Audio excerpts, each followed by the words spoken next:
The year was 2014. Twitch is hosting the growing speedrun craze, Five Nights at Freddy's made its dark mark on YouTube's poor soul, and All-Star returned from the grave tugging on our Shrek nostalgia and playing us like a damn fiddle. At the same time, in a far-off corner of the internet, the subreddit r/manga received a post. A user by the name of the White Hunter asked the internet a question.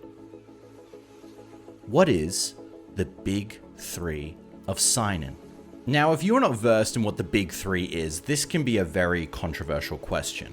If you are already versed, you probably have an answer in mind already. Whether or not it is correct is not something I guess can be decided by any one person, but one user by the name of Blazinti0621 decided to put his neck on the line and posted nothing but 3 titles: Berserk, Vagabond, Vinland Saga. If you find this post, you'll see many other people comment on their own ideas of what the Big Three of Seinen are that include a variation of this answer or some completely different titles entirely. So before recording this video, I made a community post myself to my subscribers asking them what they believed the Big Three of Seinen are. From that, I noticed a few people citing many different series, especially historic manga that helped change the medium and cultivate Seinen itself, like Devilman. But, surprise, the most common answer I kept seeing was again Berserk, Vagabond, and Vinland Saga. Even people who gave their own take on what they think the Big Three of Seinen are later also stated in the same post that they know the common answer is Berserk, Vagabond, and Vinland Saga. There's also a very infamous image of all 3 of them sitting around the table. Used to be again just Musashi and Guts, and now with the addition of Thorfinn. Despite my post, the only research I have gained thus far consisted of looking to the bowels of the internet for an 8-year-old Reddit post, where eventually the conversation boils down to what makes the difference between shonen and seinen if both show the breast of the female. Wait, what is the difference? This is all the kind of historic reasoning I could find. So it made me think, why are these 3 titles being constantly brought up in discussion when talking about the sphere of seinen? You probably think you know the answer for the quality of these stories and the very high critical acclaim they are charged with. But I want to go maybe a bit more than just critical success, and instead, public perception. And I want to ask these questions. What makes a Big Three? How does the public decide on one? Is this a good thing? Why does Kingdom continue to get cucked? Well, I'm going to try and answer these questions. So go grab a drink, take a seat, your boy Mugen's going to tell you about it. This is the Big Three of Seinen. What makes them special?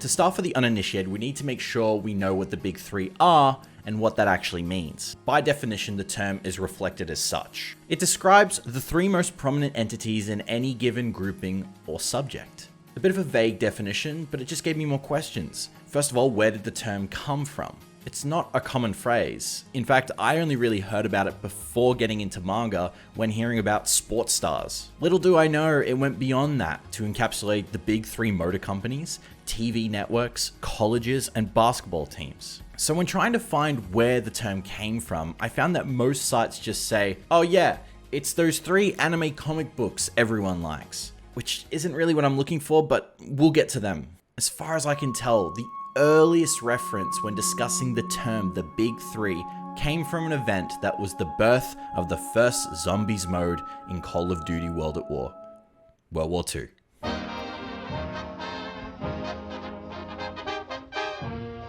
Roosevelt of America, Churchill of the UK, and Stalin of the Soviet Union.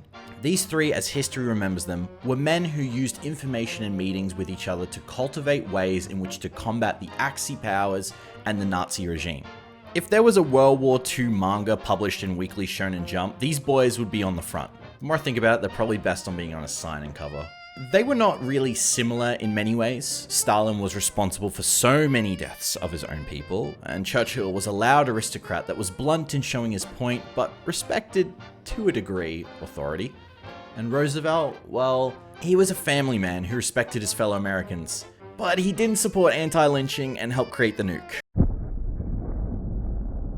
Ugh, yikes. So let's just say they're similar and not at the same time. So how does this tie into Japanese comic books? Well, with your World War II history part done, this helps us understand more about the concept of what the big three are and what it is that makes them prominent when we think back on the definition. When this is applied to manga, it began with shonen.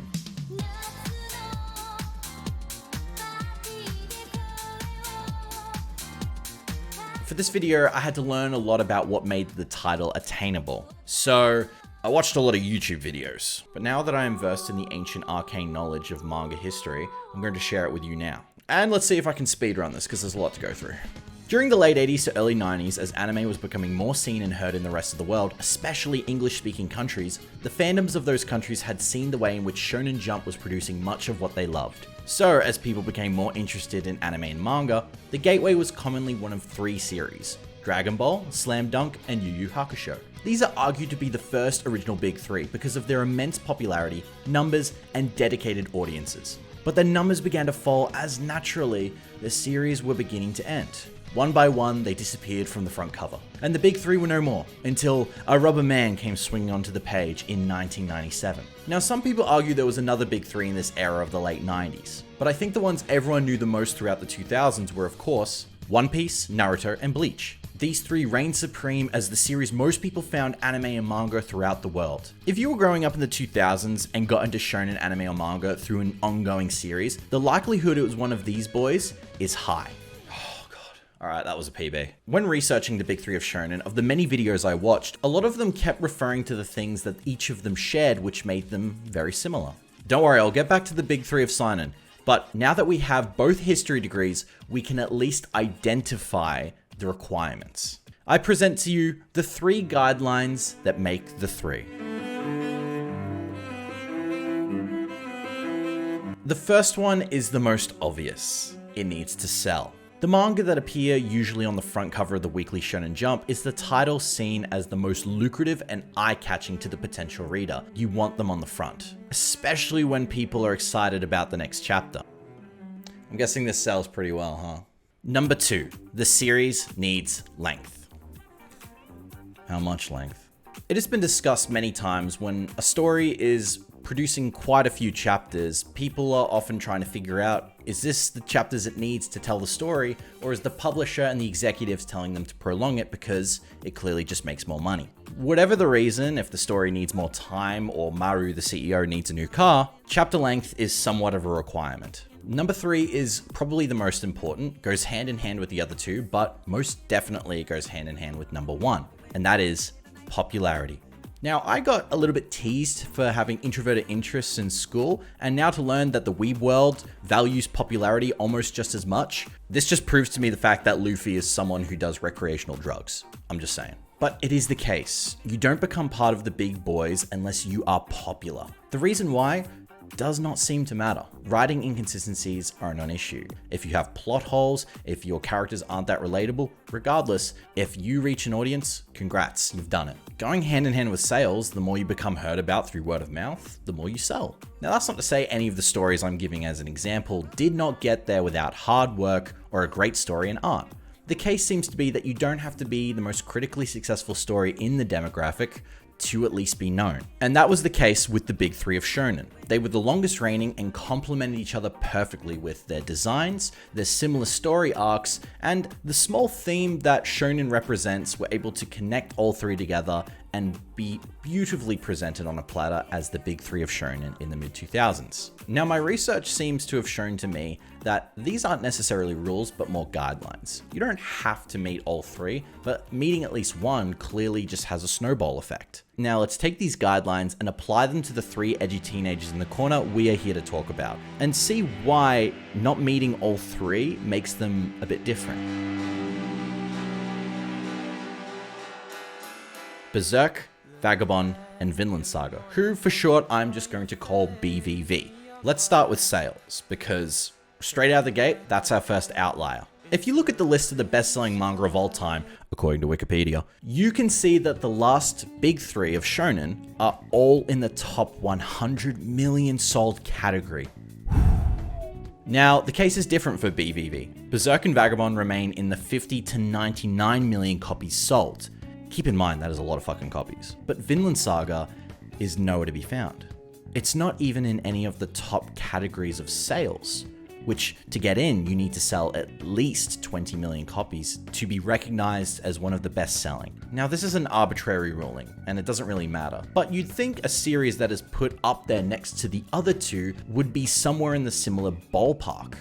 But no. As far as I can tell, in August, Vinland Saga just passed 7 million copies sold. I'm not knocking that number at all. That is massive. And I have nothing but respect and admiration for Makoto Yukimura, who has made one of my top 3 favorite manga series. And for this to be his first long-running series, to be made monthly, have its own anime adaptation, and still being read consistently, that is so commendable. But to the Big 3 guidelines, it's technically a strike. Now, I know some people are thinking of a similar seinen series that was in the similar ballpark that I haven't talked about yet, but don't worry, I'll get to him, but let's move on to length. Berserk, currently still serializing, has now 370 chapters. Vinland Saga, at this point in time, has 197 chapters. And Vagabond, well, okay. Vagabond has been on hiatus for around 6 years now, and for many speculative but also very obvious reasons. So just for context, one of the reasons is because author Takahiko Ino is working on the upcoming Slam Dunk anime film, which is based on his own previous series, one of the old Golden Age Big 3, and it will release this December. Before the beginning of his hiatus, he said he was working on some research for Vagabond. And now there is a large majority of fans who pretty much declared that the series has ended due to a last chapter that was released in an exhibition for Vagabond. It is essentially an epilogue that released alongside the exhibition that ties up the loose ends of the story thus far. However, this was released before his hiatus, and I don't think necessarily means the series has concluded, as the publishers and all documented websites that track Vagabond still list it as on hiatus, which technically means it's ongoing and counts as a current Big 3 at this point in time.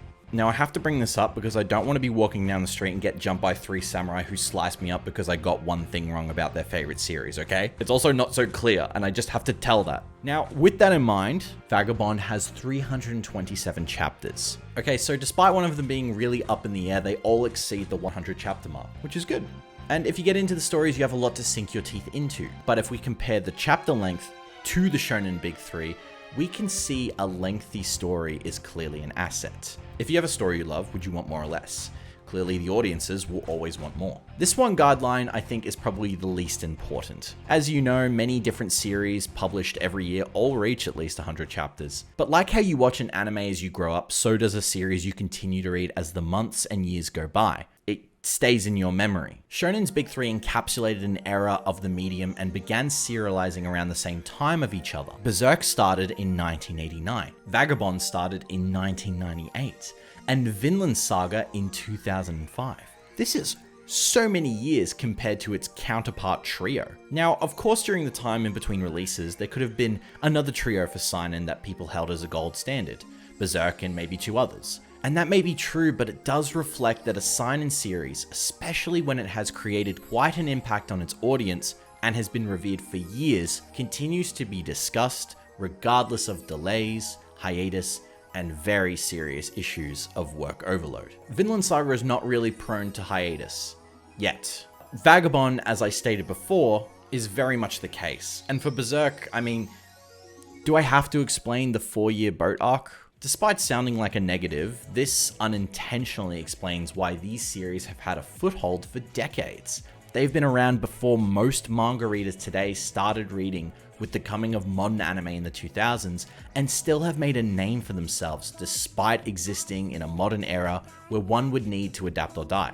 Which brings us to the last guideline, popularity. Now is where the anomalies begin to subside a bit. I said with Shonen this is arguably the most important thing a series would need to be part of the Big 3, and for seinen, all 3 series shine quite bright. Even when there is a new series in town to come say hey, BVV is always there in the top 10 most popular seinen consistently, pretty much throughout the year on any website that documents them. Now, do they need to be the top 3 most popular out of the rest? No. In fact, word of mouth is honestly hard to gauge or measure, and the big three of shonen didn't occupy the top 3 spots themselves. It was what they did collectively to create their splash in the industry and gravitate people to the medium. BVV does that as well in terms of gravitating to new audiences, especially through their anime. You watch Berserk through any of the anime adaptations, you either want to know what happens next, or you want to know why people were not happy with this. Vinland Saga, whether you like the pacing or structure of its adaptation, you don't want to wait. And so you decide again to see why it has a fandom for manga. Vagabond, well, hopefully one day. But you hear of these 3 and start reading. It's the gateway. Now, that's not to say other seinen like Pun Pun or Gantz do not attract new readers or audiences. They do. But the promise which these 3 collectively offer is something altogether different from a lot of seinen. A journey through a fictional or historic land as a character grapples with mature themes and inner conflict. But we'll get to that. Now, to finally address the Chinese general in the room...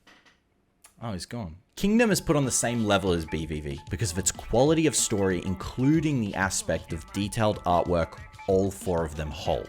Now, a disclaimer, I have not read Kingdom yet. I swear, it's on my TBR, I swear to God. But from other creators I follow, public discussions and forums online, I truly understand the passionate fandom behind this manga. And they definitely want more people to get into reading it. Who wouldn't want that for their favorite series? A lot of people who love all 4 of these series push for it to be part of the title and want to popularize the term the Big Four, getting the best of both worlds. Classic Hannah and Miley, but for manga. Now, there are no rules against this that people can do this. It's a terminology, and I'm pretty sure if the community could get behind it, no one would really say no. But let's be honest, 4 is a better looking number than 3 in my opinion. There are examples of this in history as well. There were 4 world leaders who created the Treaty of Versailles against the Central Powers. Post-World War II, there was an added 4th to the ones I talked about earlier, to ensure peace in a post-war world. 3 later became 4. Like I said before, there are no rules. Everything I've listed so far are just guidelines. So there are people who do constitute these guys as a Big Four and talk about them as such. So why hasn't this happened already? And I think this is where the discussion begins of what ties the 3 of BVV together, and it involves 2 schools of thought that are the secrets to an ideal trio of any kind, whether it be characters, motor companies, and especially manga. They are diversity and harmonization.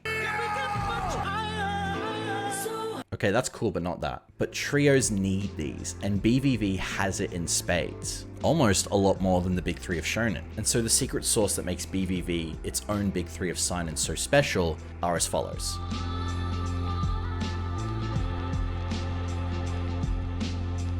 With diversity, characters of these series are on the page next to each other, showcasing the difference in design, style, and color scheme. With the Big 3 of shonen, Luffy is red and has black hair, Naruto's got his signature orange with blonde hair, and Ichigo is orange hair and a black robe. They look very different, but also complement each other. Not only that, their stories are different archetypes. Luffy is on an adventure through the world, Naruto is fighting a world of hate, and Ichigo is fighting a world that only he can see amongst ours. While their stories have different tones and styles from each other, they do not harmonize as well as seinen does. And I think it's because each member of BVV was inspired by the one that came before it to an extent. In terms of being diverse, I mean, it's too perfect. We have a mercenary of a medieval fantasy world, a samurai searching for strength, and a Viking seeking revenge. Visually in their character design, each author is trying to portray a sense of realism with their own style. Now, with harmonization, shonen of course can do it, and it excels with it. It's kind of what its whole brand is based on in making sure that each series complements the brand. But how BVV ties theme is what I think makes them so much better at it and special. Each character of BVV grows and is thrown into a world that is unforgiving either from birth or a shocking event that changes their lives forever, and their idealized version of it. While either given a temporary goal or creating one for themselves, they venture toward it in hopes they receive closure.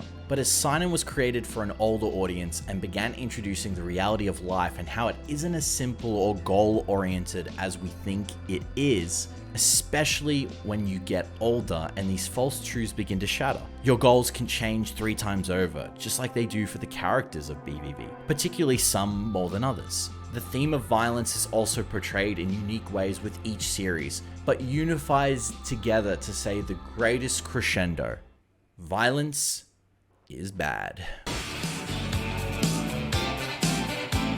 Okay, no, genuinely, they more discuss the brutality of it and its failure to give closure to our characters. I truly think that is why Kingdom is not really included when people think of the big three of Seinen. It has nothing to do with the quality of the story or art. It's clearly worth its salt and is one of the best-selling manga of all time. But in this trio, the consistency does not fit no matter how incredible the panels and characters are. Kingdom as a story is very violent. The plot revolves around unifying and conquering regions. War is inevitable and characters learn to accept it, which is a great perspective to take. The main character's goal of trying to be the greatest general under heaven just stands out so much compared to BVV. It doesn't harmonize and it doesn't technically complement. Now, does that mean you can't fight Kingdom through these other series and vice versa? No, not at all. But what I believe helps showcase these series to be a perfect match and why subconsciously people think of them as the Holy Trinity is how their stories cross into the same territories but enter and exit at completely different times. As an example, I'm going to give a couple spoilers as to the stories of BVV, so please click off now. I need this to illustrate my point. Guts wishes to find his own dream and leaves the Band of the Hawk in the second arc, but returns to violent tendencies as he vows revenge for his comrades. Thorfinn begins similarly at the beginning, but at the end of the prologue becomes hollow after his intended life to kill is snatched away from him. Different times, different outcomes, similar goals. Thorfinn begins to understand the effects of violence on a farm as a slave. In Vagabond, it is until much later in Musashi's life that he does the same thing after many fights and deaths at his hand, appreciating life on a farm at the current point more than halfway through the story. If you recall the film Your Name, there is a line that really represents my point when I'm trying to talk about how these stories mirror each other and connect. They converge and take shape. They twist, tangle, sometimes unravel, break, then connect again. These different answers and interpretations of characters struggling with their actions and the unfair things wrought upon them are why Seinen has this ability to connect to a reader and lead us cleanly through these titles. You read one and hear of the others because you're getting a similar story with a different set of events mixed around. I think through all that I have read, this seems to be the most concise answer I could find for myself that shared a commonality with others in the community. Also, they're amazing manga, which is so true. Everything I've said as well, you could find many different ways to apply to shonen as well. The commonalities of theme between having a dream and trying to achieve it in shonen. That kind of illustrates my point almost a bit more as to the idea of the big three and how it's kind of pointless. I'll finish with one final thought. While BVV is special in its circumstances, story connection, time, and chapter length, plus popularity through word of mouth and inspiration of Seinen current or before, Seinen was a genre that was born from experimentation and making stories against the grain. There were and are still no rules that say what stories you can create for a demographic now more than ever. There may never be another Shonen Big 3 because it is much more diverse and harder to define as series like Attack on Titan and Chainsaw Man begin to take center stage. Seinen doesn't have to adhere to the idolization of a series either. There won't need to be a big three as long as the demographic makes what it wants to make, regardless of the barriers between them. We don't want mangaka to compete for the status of some arbitrary rules or guidelines, even though I have listed them. Most of them don't even know that there is a big three. It's not even something that is central to Japan's culture of manga. This may not happen again anyway. If the big three of Seinen end, so does the title with it.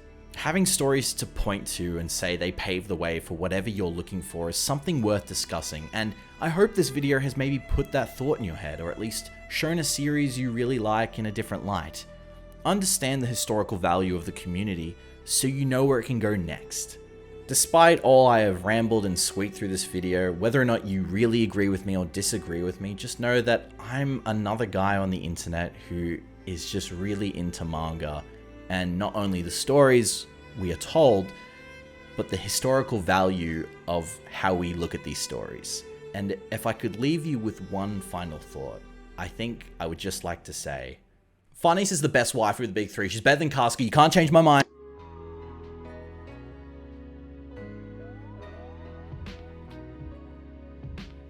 I hope you all enjoyed the video and appreciate if you made it to the end. If you would like to hear me talk non-stop about other things, please consider subscribing and leaving a like on the video. I'd really appreciate it. Thanks again, guys. That's all from me. My name's Mugen. As always, have a good one.